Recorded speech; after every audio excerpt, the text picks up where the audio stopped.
Eu quero te dar graças, ó Pai, por tudo aquilo que o Senhor fez nesse mês de março, ó Pai. Esse mês foi o mês da ressurreição, ó Deus. Esse mês foi um mês, ó Pai, em que o Senhor ressuscitou sonhos, em que o Senhor ressuscitou projetos, ó Pai. Mesmo diante de tantas adversidades, mesmo diante de tantas lutas, ó Pai, eu estou aqui, Pai, no término desse mês, para te dizer, Pai, eu te amo independente se a conta está vazia ou se a conta está cheia. Eu te amo independente se veio lutas ou tribulações, eu te amo. Eu não te amo por aquilo que você pode me dar, ó Pai.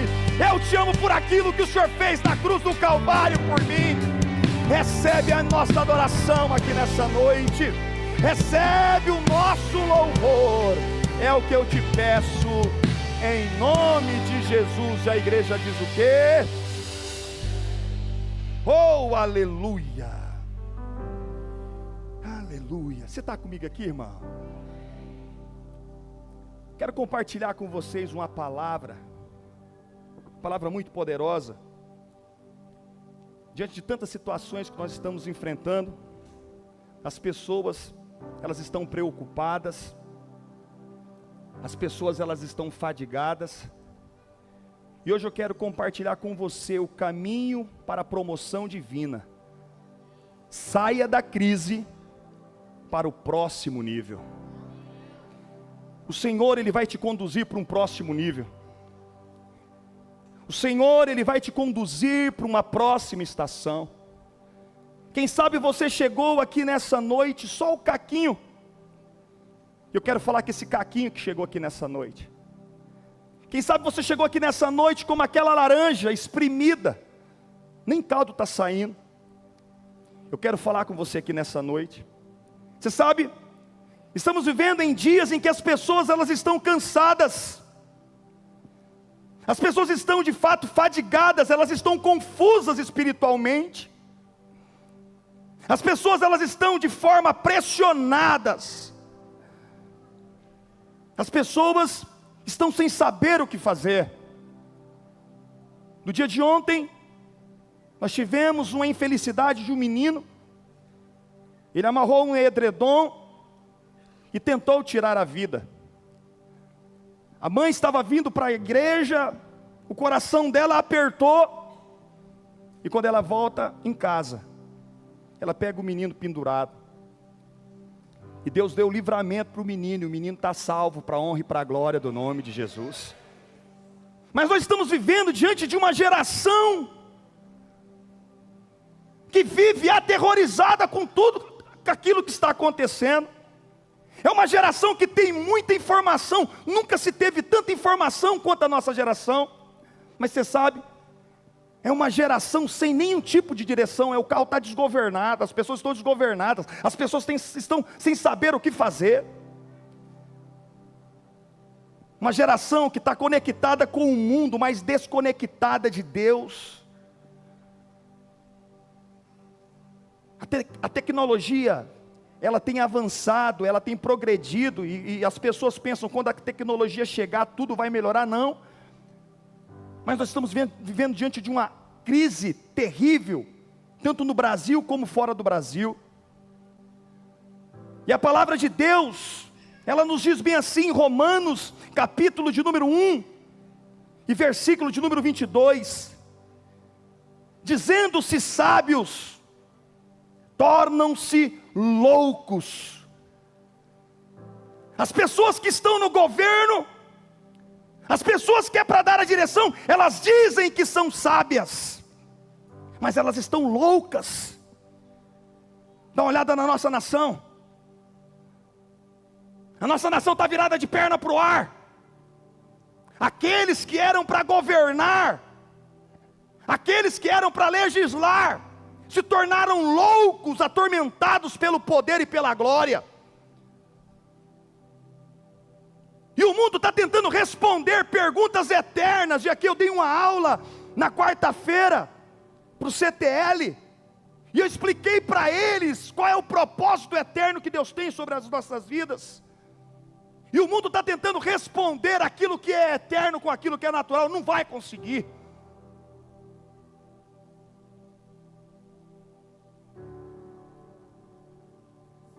crises que existem hoje, elas não podem ser mais resolvidas com a inteligência do homem, e nem com as inteligências das máquinas que estão avançadas, não. As crises que existem hoje, elas só podem ser resolvidas pela revelação. E aqui nós estamos diante de uma grande verdade, e eu vim aqui trazer essa verdade para o teu coração. Crises não é o fim para um filho de Deus. A crise que está acontecendo não é para colocar um fim na sua vida.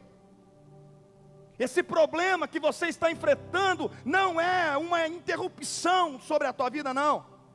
Eu vim aqui dizer para você que essa crise que você está enfrentando é um trampolim para que a glória de Deus seja manifestada sobre a sua vida. Esse problema que você está enfrentando aí agora é um convite do Senhor. O Senhor está proporcionando um terreno, o Senhor está proporcionando uma passagem para que você possa ser promovido e para que você possa experimentar um novo nível sobre a sua vida. Isso que você está enfrentando não é o fim, meu irmão. E hoje eu vim aqui como homem de Deus, como a boca profética, para declarar: foi Deus que permitiu essa crise. Essa crise não está fora do controle de Deus. Essa crise, ela é permitida por Deus Todo-Poderoso. Sabe por quê? Porque Ele vai preparar você. Ele vai preparar você para te conduzir para um novo lugar, para um novo nível e para uma nova estação. Quantos creem comigo aqui nessa noite? Porque, irmão, eu duvido, quem é que aguenta, quem é que gosta de ter problema aqui? Alguém gosta de ter problema? Você gosta de enfrentar embates? Ninguém. E vou dizer para você o que é mais absurdo: que nós estamos diante de uma geração que não gosta de confronto. Nós estamos diante de uma geração que arrega, que chuta o balde, que joga a toalha por qualquer coisa. Mas você sabe, o Senhor, Ele te trouxe aqui, sabe, para te dizer, sabe o que? Essa luta que você está enfrentando, esse problema que você está enfrentando, é o caminho para te conduzir para um próximo nível, para que você possa ser promovido, e o nome dEle vai ser glorificado sobre a tua vida. Eu quero que vocês abram as Bíblias de vocês, comigo em Daniel capítulo de número 2, pode colocar para mim na tradução NVI, por favor. Eu quero tirar base hoje na vida de um homem de Deus. Me aguente aí e segure esse relógio. Vamos embarcar numa viagem aqui nessa noite, porque Deus quer falar comigo e quer falar com você. No segundo ano do reinado de Nabucodonosor, ele teve sonhos, e a sua mente ficou tão perturbada que ele não conseguia dormir. Por isso o rei convocou os magos, os encantadores, os feiticeiros, os astrólogos, para que lhe dissessem o que havia sonhado. Quando eles vieram e se apresentaram ao rei, este lhe disse: tive um sonho que me perturba e quero saber o que significa. Então os astrólogos responderam em aramaico ao rei: ó, vive rei para sempre, conta o sonho aos teus servos e nós os interpretaremos. O rei respondeu aos astrólogos: esta é a minha decisão. Se não me disserem qual foi o meu sonho e não interpretarem, farei que vocês sejam cortados em pedaço, e que as casas de vocês se tornem montes de entulho. Se no entanto me revelarem o sonho e interpretarem, eu darei a vocês presentes, recompensas e grandes honraria. Portanto, revelem-me o sonho e me interprete. Eles, porém, tornaram a dizer: que o rei conte os sonhos aos teus servos, e nós o interpretaremos. Então o rei respondeu: já descobri. Já descobri que vocês estão tentando ganhar tempo, pois sabem da minha decisão.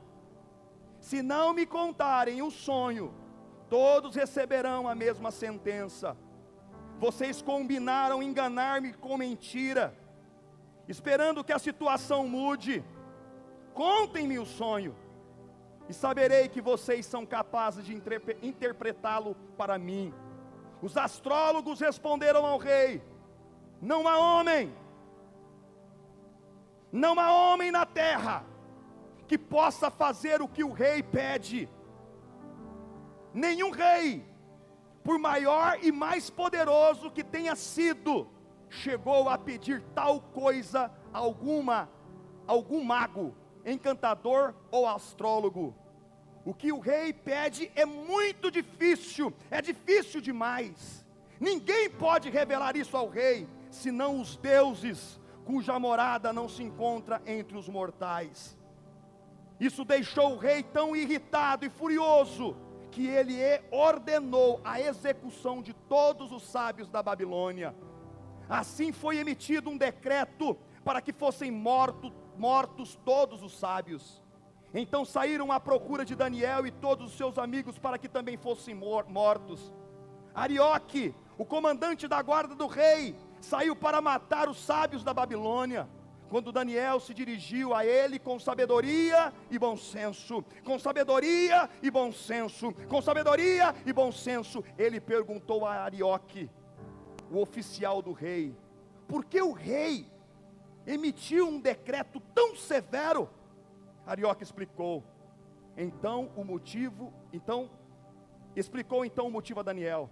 Diante disso, Daniel foi pedir ao rei que lhe desse um prazo, para que ele pudesse trazer a interpretação. Daniel voltou para casa, contou o problema aos seus amigos,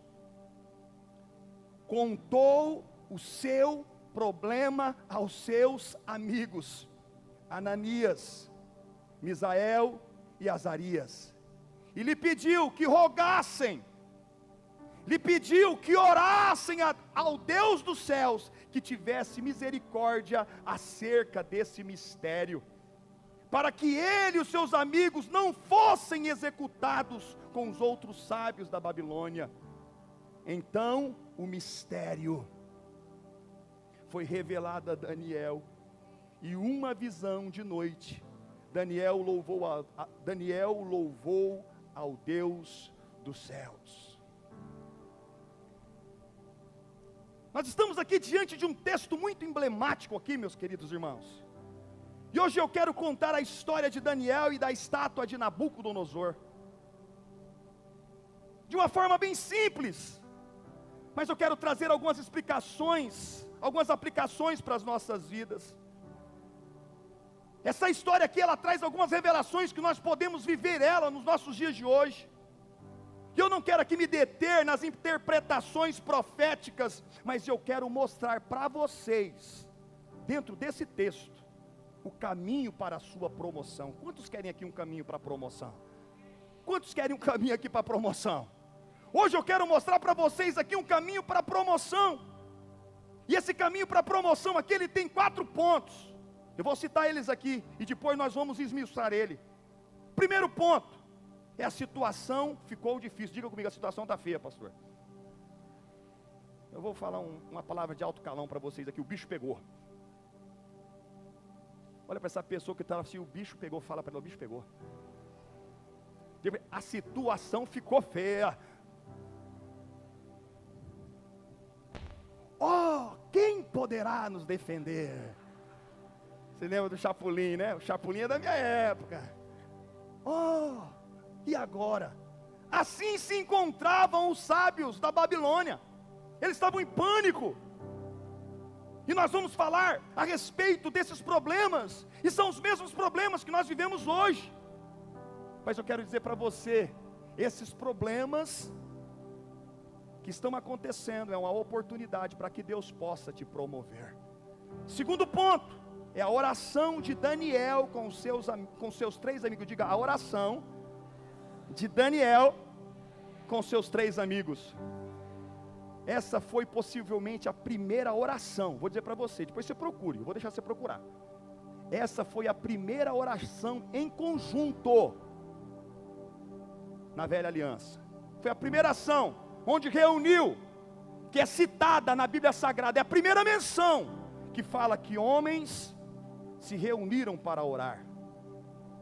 Terceiro ponto, você verá a revelação vindo, para que o propósito de Deus seja estabelecido sobre a tua vida. Quarto, é o ponto aonde o Senhor vai te promover, é o ponto aonde o Senhor vai te elevar a um lugar de destaque, e o nome dele será glorificado através da sua vida. Então eu quero agora começar com vocês do primeiro ponto. Diante desse caminho para a promoção, o problema é difícil, e aparentemente não tem solução. A Bíblia diz que os sábios da Babilônia, eles entraram em pânico. Os sábios da Babilônia, eles não sabiam o que fazer, eles tentaram de todos os jeitos ludibriar o rei.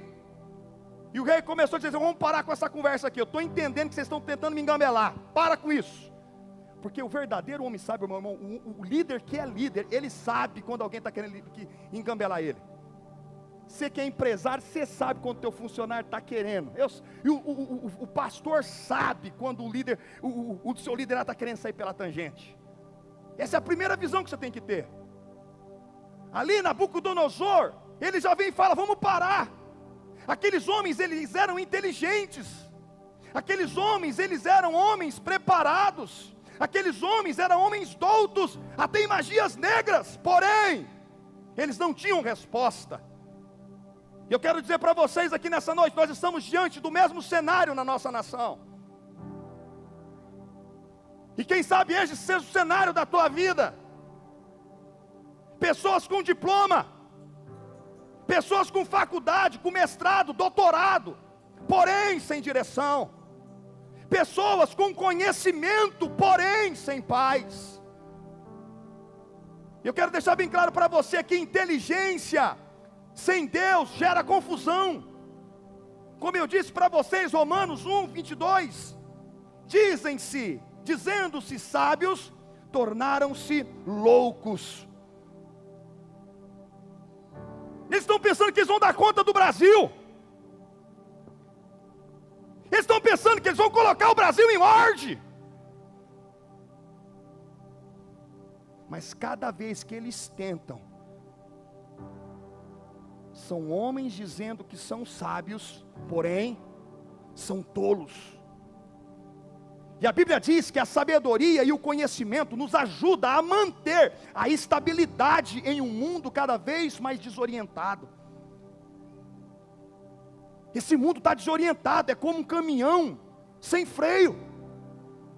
Esse mundo está em tempo de entrar em colapso. O mundo está tentando buscar uma resposta, uma solução. Mas eu vim aqui dizer para vocês, eles não vão encontrar. Eles não vão conseguir encontrar. Porque a palavra de Deus diz bem assim, Isaías, capítulo de número 33 e versículo de número 6. Haverá, ó Sião, estabilidade nos teus tempos. Haverá, Campo Grande, estabilidade nos teus tempos. Haverá comunidade cristã em tua honra, estabilidade nos teus tempos, abundância de salvação, sabedoria e conhecimento. O temor do Senhor será o nosso tesouro.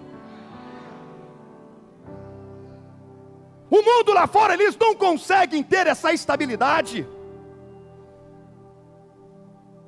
Dá uma olhada nos tempos. Isaías está nos dizendo que vai haver abundância de salvação apenas para mim e para você. E essa salvação aqui é sozo. Porque você está pensando que a salvação vai vir apenas para poder te livrar do inferno. Não! Essa salvação é sozo para te livrar das suas dores, para te salvar do seu casamento ruim, péssimo. É para te salvar dessa vida financeira horrível. É para te salvar desse relacionamento ruim que você tem com o seu filho. é para te salvar desse corpo que está enfermo. Salvação. E ele continua: abundância de sabedoria. E a palavra de Deus vem nos dizer lá em Tiago: quem quer sabedoria? A sabedoria, ela só pode vir do Pai das luzes. O que é esse abundância de conhecimento? Tem gente, irmão, que ele fala bem assim: irmão, eu não posso subir aqui em cima e pregar de qualquer jeito, de qualquer forma. Eu tenho que ter conhecimento daquilo que eu estou falando. Como que você fala que você vai instalar uma torneira e você não tem conhecimento de onde é que coloca? Como que você vai fazer um negócio como esse? A sabedoria, ela vem de Deus, mas o conhecimento é de estudo. E Ele está dizendo para mim e para você: eu não apenas vou te dar sabedoria, abundância de sabedoria e de conhecimento. Esse será, o temor do Senhor será o seu tesouro. Quantos estão comigo? Agora, nós precisamos ser aqui como os filhos de Zacar, e vocês vão ouvir falar muito a respeito dos filhos de Zacar, porque eu aprendi isso com o meu pastor, com o pastor Aloísio. 1 Crônicas, capítulo de número 12 e versículo de número 32, nos diz assim: os filhos de Zacar, conhecedores da época, para saberem o que Israel deveria fazer, 200 chefes e todos os seus irmãos sobre suas ordens. Quem era a tribo de Zacar? A tribo de Zacar, ela sabia ler os tempos. Ela sabia quando se devia plantar, ela sabia quando se devia ir para a guerra, ela sabia de todas as coisas. Eles liam e discerniam o tempo. Sabe qual tem sido o seu problema? Você não tem sido como a tribo de Zacar. Porque se nós de fato nos posicionarmos como tribo de Zacar, nós saberemos quando nós vamos fechar um negócio ou quando nós não vamos fechar um negócio. Você vai saber se é para sair dessa empresa ou se não é para sair dessa empresa. A tribo de Zacar, ela sabe ler os tempos. E vou dizer para você, é mistério. Existem mistérios que precisam ser desvendados, e esses mistérios em tempos só podem ser desvendados por homens como Daniel e por homens que são da tribo de Zacar. E eu te faço uma pergunta: existe um mistério. Qual é o mistério? De como compreender e agradar a sua esposa. É um mistério. É um mistério. Você queira sim ou não, é um mistério você compreender o seu esposo. E você sabe por que você não tem compreendido? Porque você não está como a tribo de Zacar. Você sabe onde é que você está errando, é onde te falta sabedoria. O mistério, e por que eu amo tanto essa pessoa, e por que ela sofre tanto assim?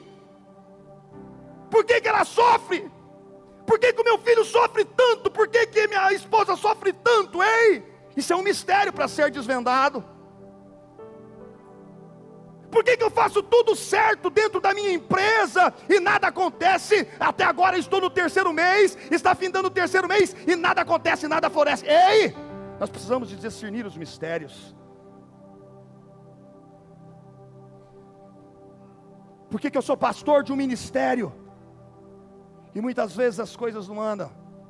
Eu estava tendo uma conversa com a minha filha esses dias lá em casa, e ela falou assim: pai, a minha célula, e aí, como que é isso, pai?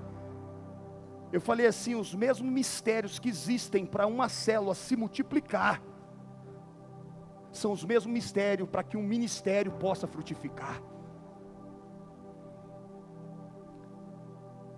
O problema é que nós queremos desvendar aquilo que é natural, apenas o natural, mas existem coisas que nós precisamos decifrar, discernir pelo Espírito. E o mundo lá fora está desesperado por uma resposta. O mundo, quando chega perto de você, ele está esperando uma palavra que saia da tua boca. Ele está esperando uma resposta para a vida dele, para o casamento dele. Agora, eu vim aqui dizer para vocês, as respostas de Deus, elas não são como o Google, gerais, aleatória e jogada ao vento, não, de maneira nenhuma. As respostas de Deus, elas são personalizadas. E o que nós temos feito hoje? Nós temos colocado um bando de gente dentro de um liquidificador e temos batido ele. O nosso Deus, Ele não age desse jeito. O nosso Deus, Ele entende que você é único. Você pode estar deitado na cama com a sua esposa, Deus vai tratar com a sua esposa na individualidade dela e vai tratar você na tua individualidade. E nós estamos diante de um negócio do fast food, vamos fazer mais rápido, vamos fazer depressa. Não, com Deus não é assim. Eu estava assistindo um filme, e algumas pessoas elas foram contaminadas, porque elas comeram uma comida que estava contaminada. E tinha 10 pessoas, estava tudo ali, e tinha poucos médicos para poder resolver aquilo. Aí um garoto foi lá e pegou vários copos de água, e trouxe, e falou assim: antes de nós começarmos a atender vocês, nós queremos dar esse remédio, que vão tomando esse remédio, para que nós possamos atender um de cada vez. Aquele borbulhinho que estava acontecendo, aquele alvoroço que estava acontecendo na entrada do hospital cessou, apenas porque aquele médico, ele deu água dentro do copo de plástico. O mundo está te mentindo e está te dando água dentro de um copo de plástico, e você está se aquietando, pensando que é Deus que está resolvendo, mas não é Deus que está resolvendo. Esse pepino, esse abacaxi vai vir muito maior lá na frente. Por quê? Porque não é o próprio Deus que vai de fato descascar ele. Estão te engambelando. A resposta do Senhor, ela é única, ela é específica a cada indivíduo. Ele fala bem assim: eu te conheci quando você estava dentro do ventre da tua mãe, antes das palavras virem na tua boca, na tua língua, eu já sabia aquilo que você ia dizer. Então o meu Deus está dizendo para você: eu me importo com você. Não tente fazer da tua história um padrão para que todos os outros possam seguir. Não. Se Deus operou na vida da Gabriela de um jeito, Deus não vai operar na vida do Brady de outro, do mesmo jeito, não. O nosso Deus, Ele é único. Não queira comparar as pessoas e nem tampouco liderança. Eu não sou igual a você, e você não é igual a mim. Você não precisa pregar igual a mim. Você é um indivíduo, você tem um DNA, você é único.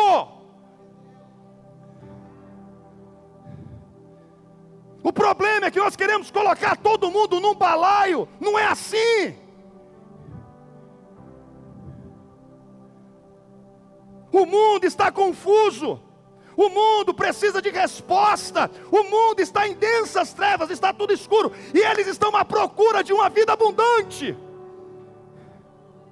O mundo está à procura de uma vida bem-sucedida, familiar, uma vida moral bem-sucedida, sem se prender à corrupção e a vícios. Eles estão à procura. Eles não têm ideia de como viver uma vida abundante. E eu vim aqui dizer para vocês, amados irmãos, a abundância de Deus está dentro de você, desde o momento em que você aceitou o Senhor Jesus como único e suficiente Salvador da tua vida. Naquele dia, ei, a abundância de Deus veio morar dentro de você. Você tem tudo que você precisa para todo tempo e para todo momento sobre a tua vida. Ramandoro Yasukimikarabi Yaseikama. Eles podem ser inteligentes, eles podem ser doutos, mas se eles não tiverem a sabedoria que vem de cima, nada adianta. As pessoas lá no mundo não conhecem a verdadeira luz que tem dentro de você. Eu quero fazer uma ilustração profunda aqui, para que vocês possam entender do tabernáculo para as nossas vidas nos dias de hoje. O tabernáculo, quando você ia entrar nele, naquela época não existia uma luz como essa. Para que você pudesse entrar no tabernáculo, o que clareava o tabernáculo por fora era a luz do sol. O que clareava até a pessoa chegar nas ombreiras para entrar dentro do tabernáculo era o quê? Era a luz do sol. Mas a palavra de Deus nos diz que quando passava o limiar da porta, quando eles entravam no tabernáculo, ao entrar no lugar santo, no Santo dos Santos, não havia mais luz solar. Existiam 4 peles que era colocada dentro daquela tenda. Luz não entrava e luz não saía. Então, pastor Josié, da onde era que vinha a luz? A luz ela vinha do candeeiro e da menorá.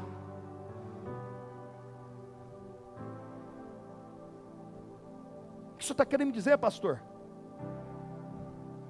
Você é o candeeiro e você é o menorá nos dias de hoje. A igreja hoje, ela é essa luz. O mundo está em densas trevas, porém, você é luz, porque a palavra de Deus nos diz que nós somos luz e que nós somos sal.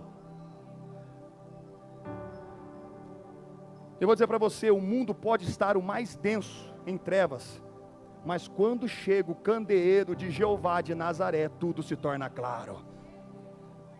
Você não entendeu? Você não entendeu? Eu vou te explicar mais um pouquinho.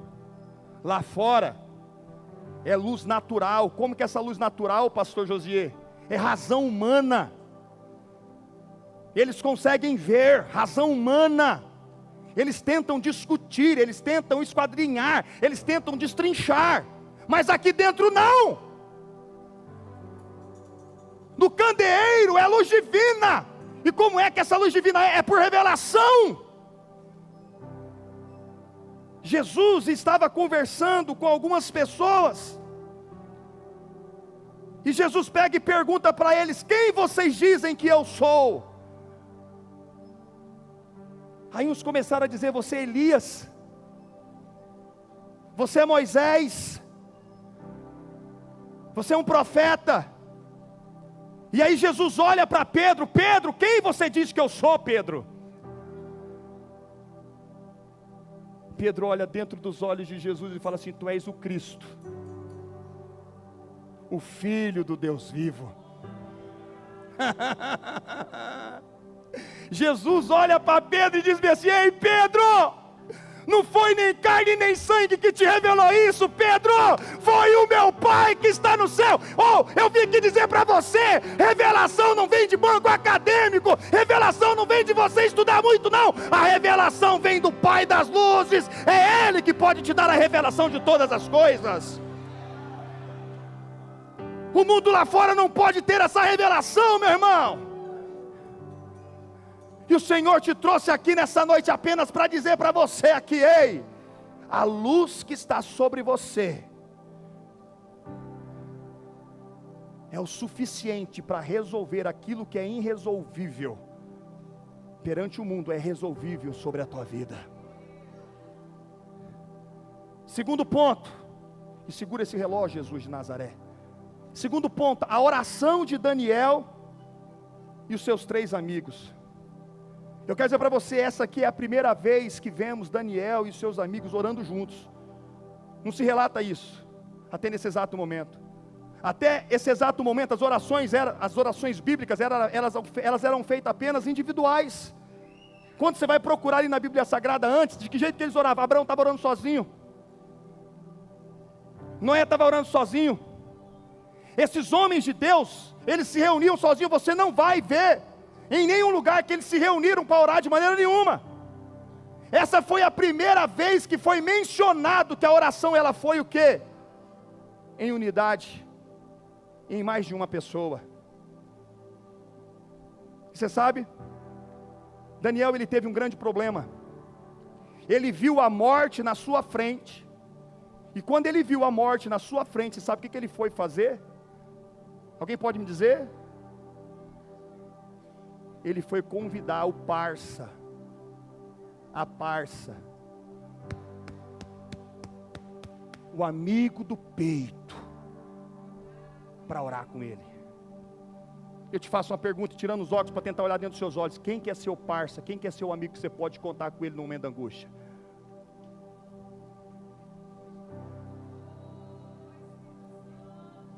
Quem que é seu parça? Quem que é teu amigo? Quando o chão se abre, você fala assim: se eu ligar, se eu for para lá, ele vai me atender, ele vai estar comigo. Quem que é? Tem um amigo meu que ele é gerente de um banco. Estava acontecendo uma situação, ele ligou para mim e falou assim: pastor, eu posso levar um amigo meu que está angustiado aí para o senhor orar agora? Eu falei: pode vir que eu estou te esperando. Eu te faço uma pergunta: quem é que está esperando você para orar junto com você?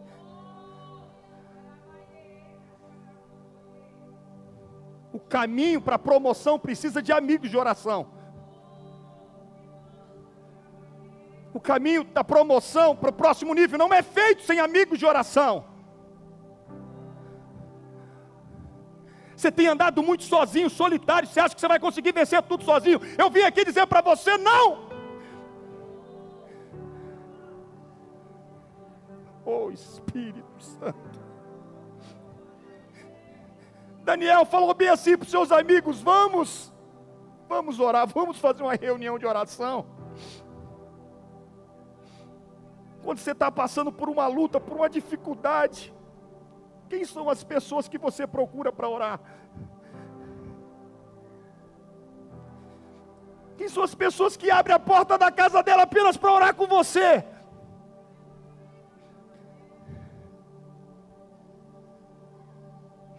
Para pagar uma pinga, para pagar um baseado, uma cachaça, tem muito. Para te levar você para o prostíbulo, tem muito. Mas cadê aquele amigo que vai dizer: pode contar comigo, que agora eu quero apenas orar com você? Você precisa entender algo aqui nessa noite: o caminho para a promoção, ele necessita de pessoas, amigos que vão interceder juntos. Eu já quero aqui dizer para você, essa semana toda é semana de oração. Segunda-feira, 18h20, nós vamos estar aqui orando. Quarta-feira, 18h20, nós vamos estar aqui orando. Quinta-feira, 18h20, nós vamos estar aqui orando. Sexta-feira, 18h20, nós estaremos orando. E sábado, nós vamos fazer uma imersão. E nós vamos orar e vamos clamar com os amigos aqui nesse lugar. Porque eu vou falar para você, então o que você está passando não é crise. O que você está passando aí não é nada. Porque se for crise, quero deixar bem claro para você, você tem que entender que você precisa orar. Serão 21 dias de oração. Nós vamos orar 4 vezes por dia. Às 6 da manhã, ao meio-dia, às 18 e às 0 hora. Nós vamos nos unir com a igreja para orar por esses dias, porque a crise, irmão, existe uma crise, sim ou não? Não existe sim ou não? Eu não sei para você, mas eu sei o que eu estou passando, o que eu estou enfrentando.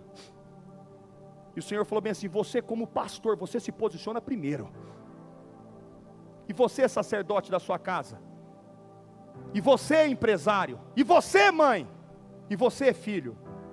Crises exigem de mim e de você conexões espirituais.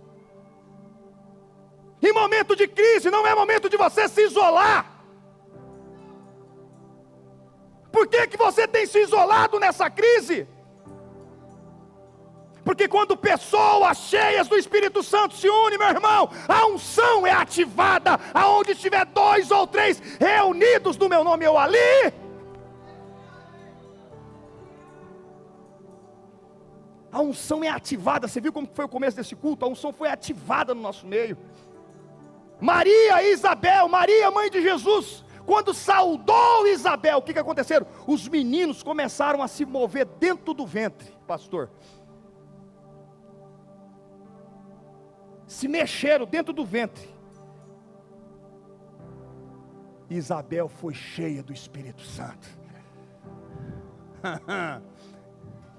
É por isso que nós precisamos de reuniões como essa aqui, reunião de oração. E nós vamos tirar tempo de orações nos nossos cultos de domingo. Nós vamos nos organizar para poder estar orando no prédio da igreja. Vamos fazer cultos de oração. Porque a oração poderosa, ela muda circunstâncias. Daniel, ele pediu um tempo para o rei. Por que ele pediu um tempo para o rei? Porque ele precisava orar.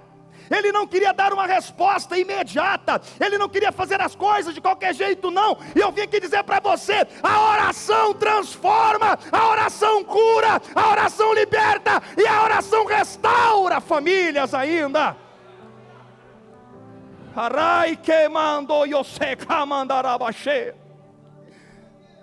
Tiago 4:2 nos diz bem assim: não tendes, porque não pedis. Sabe por que você não tem obtido vitória? Sabe por que você não tem obtido êxito? Sabe por quê? Porque você não tem pedido. Fica melhor você dizer: eu não quero mais, estou fora, chega, não vou.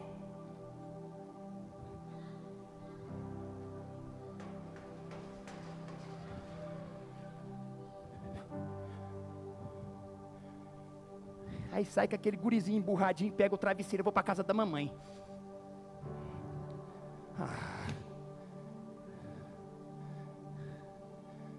Presta atenção, rapaz. Sabe por que você não tem recebido? Porque você não tem suportado a pressão. O Marco chegou e falou bem assim para mim: pastor, vamos botar o povo para orar aqui, pastor.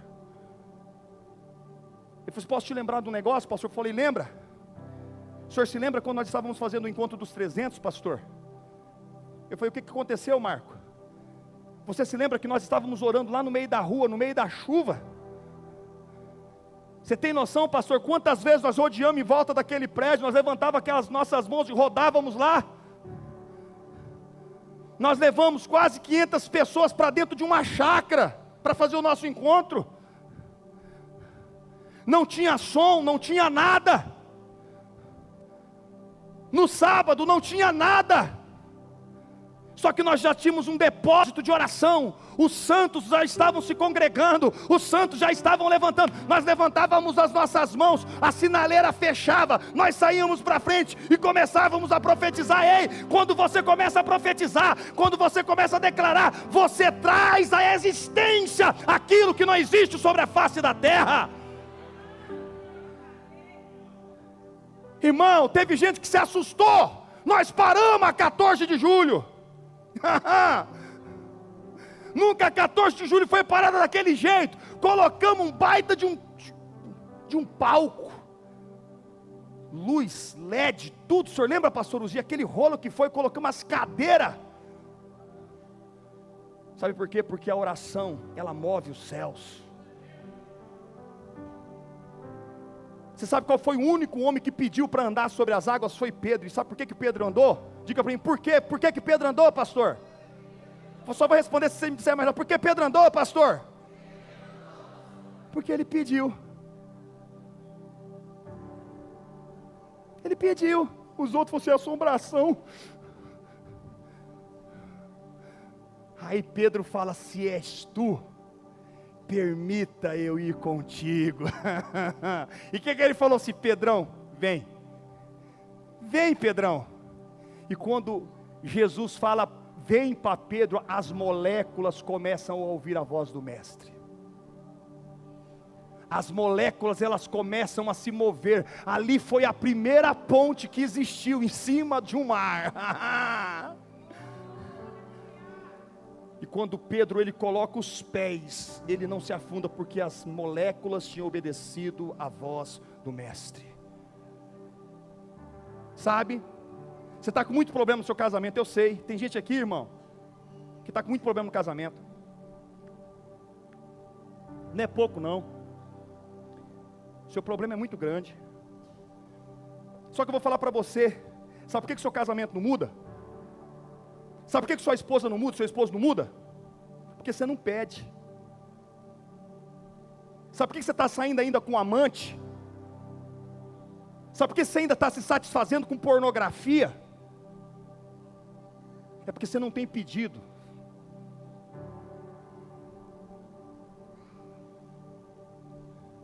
E eu vou te mostrar aqui na Bíblia Sagrada. Deus se apresenta para Davi. E fala: Davi, por que você tomou a mulher de outro homem, Davi? Eu quero te perguntar uma coisa, Davi. Em tempos de guerra era para todos os reis estar para a guerra, você não foi. Você quis ficar na Netflix, você quis ficar no Instagram, por quê? Mas uma pergunta que eu te faço, Davi: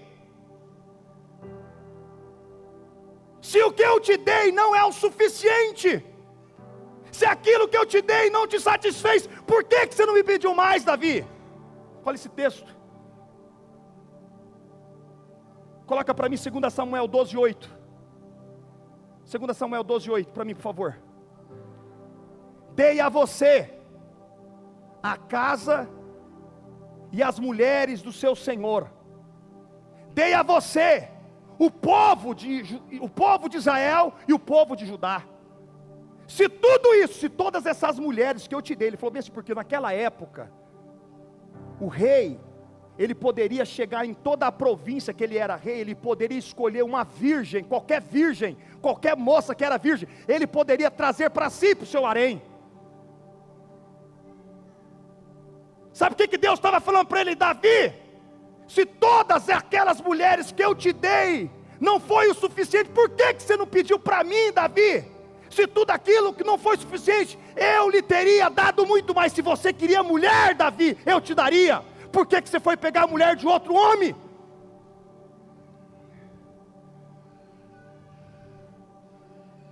A tua mulher não está bem para você, meu irmãozão? A tua esposa não te satisfaz, o teu esposo não te satisfaz, minha irmã? Pede para mim, que eu vou mudar o teu marido, eu vou mudar o teu esposo, eu vou mudar ele.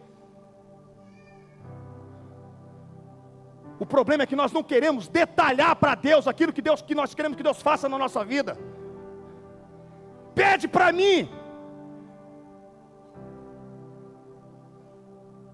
Se você quer realização no seu casamento, pede para Ele. A minha esposa me gerou em oração. Eu não sou essa purpurina que você está vendo aqui não, essa coisinha doce aqui não.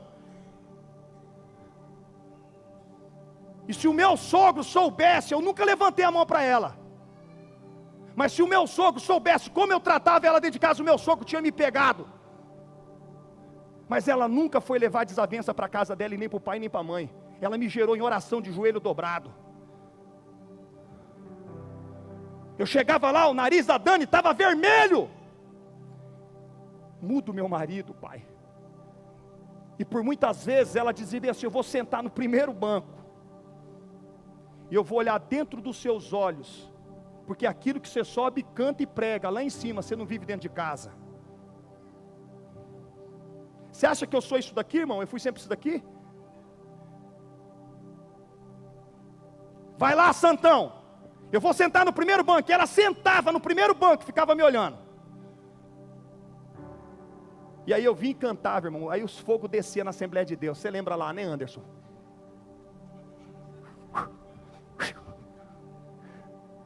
Aí chegava dentro do carro e ela falava assim: mentira, Deus! Como que o senhor tem a coragem de usar um homem desse? Mas ela foi me gerando em oração. Me gerando em oração. Me gerando em oração. Um dia nós estávamos descendo para o prédio da igreja. Ela olhou dentro dos meus olhos e disse assim: amor, aquele mesmo homem que sobe para poder subir, que sobe em cima do palco para poder pregar, é o mesmo homem que eu tenho dentro da minha casa. E eu agradeço a Deus pela tua vida, por você ser meu esposo. Gera o teu marido em oração, minha irmã. Gera. Não coloque limites em Deus. Ele cuida de tudo aquilo que é teu. Por que eu estou falando isso? Porque o Espírito Santo, ele teve acesso ao homem mais poderoso da época. Ele teve acesso ao coração de Nabucodonosor. Nabucodonosor estava dentro do seu leito, dentro do seu quarto adornado. Ninguém entrava sem a permissão de Nabucodonosor. Mas a palavra de Deus nos diz que Deus deu a mente. Deus deu a mente de Nabucodonosor para Daniel.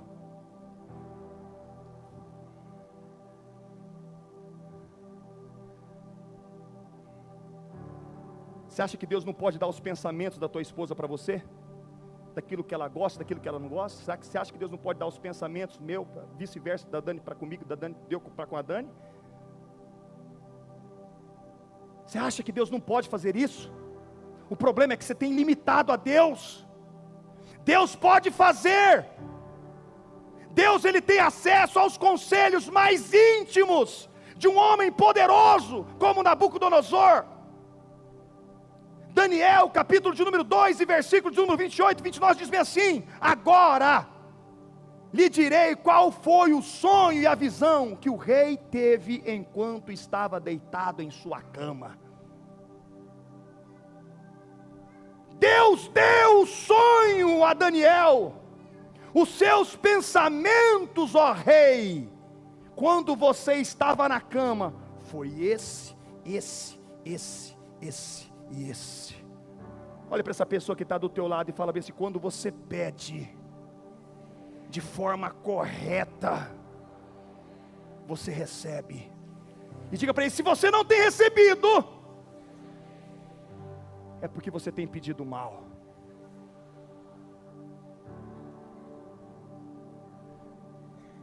O horário já foi. O terceiro ponto, já foi. Oh meu Deus, isso aqui é culpa tudo do Israel. Você não está deixando eu pregar, Israel. Você está falando demais. Né, Israel? Olha lá, Israel, olha lá. É o Aguimar ali, né? É culpa do pastor Aguimar, né, pastor Aguimar? Está magrinho, né, meu pastor? Os meus pastores da minha igreja estão ficando tudo magro aqui, né? Está no irmão Jairo lascado aqui. O irmão Jairo está comendo solto aqui. Jesus da glória, Senhor da glória, vem comigo. Ô irmão, meu coração está incendiado, segura aqui. O terceiro ponto, eu não vou conseguir terminar. O terceiro ponto é a revelação do propósito de Deus para que se cumpra as promessas. Nós chegamos agora numa parte principal, que é a profecia bíblica. E essa profecia aqui, ela é programada por Deus, porque Deus deu a Nabucodonosor, presta atenção, Deus deu a Nabucodonosor domínio. Deus deu domínio sobre os animais do campo.